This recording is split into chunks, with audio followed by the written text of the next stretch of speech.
আকাশে উড়ছে। ইস, আমিও যদি প্লেনে চড়ে আকাশে উঠতে পারতাম, কতই না মজা হতো বল। প্লেনে চড়ে আকাশে উঠতে হলে তোকে যে পাইলট হতে হবে, আর এর জন্য অনেক টাকার প্রয়োজন, বুঝেছিস? তাই প্লেন চালানোর ইচ্ছা মাথা থেকে মুছে ফেল। পাইলট হওয়াটাই আজ থেকে আমার স্বপ্ন, আর আমার স্বপ্ন পূরণ করতে আমাকে যতই কষ্ট করতে হোক না কেন, তা আমি হাসি মুখে সহ্য করব। এরপর টুনি আর শালিক গল্প করতে করতে যে যার বাড়িতে চলে আসে। মা, ও মা, এক গ্লাস পানি দাও তো। এই নে রে মা, তোর পানি।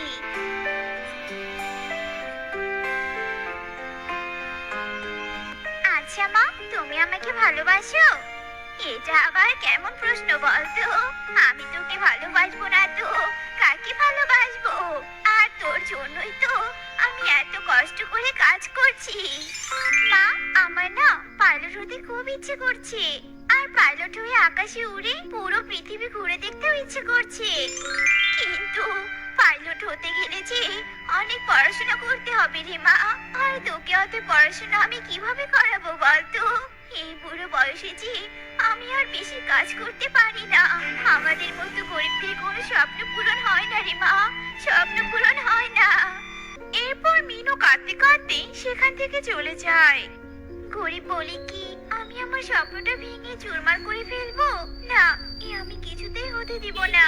যেভাবে হোক না কেন আমি আমার স্বপ্ন পূরণ করবই করব, আর এর জন্য আমাকে পড়াশোনার পাশাপাশি একটা কাজও করতে হবে। এরপর টুনি একটা কাজের খোঁজে বেরিয়ে পড়ে, আর কিছু দূর যাওয়ার পরে টুনি কবুতরের চায়ের দোকানের সামনে দাঁড়িয়ে যায়। কি রে কালু, শুনলাম তোদের বন্ধু টুনি নাকি পাইলট হওয়ার স্বপ্ন দেখছে। তা তোরা আবার কি হবার স্বপ্ন দেখছিস শুনি? দূর দূর, গরিব টুনির আবার এত বড় স্বপ্ন? পাইলট হওয়া কি মুখের কথা নাকি রে? ঠিক বলেছিস কালু, শুধু পড়াশোনা করলে কি পাইলট হওয়া যায় নাকি? এর জন্য তো অনেক টাকারও দরকার হয়। কিন্তু টুনি তো গরিব, নুন কিনতে পান্তা ফুরিয়ে যায়,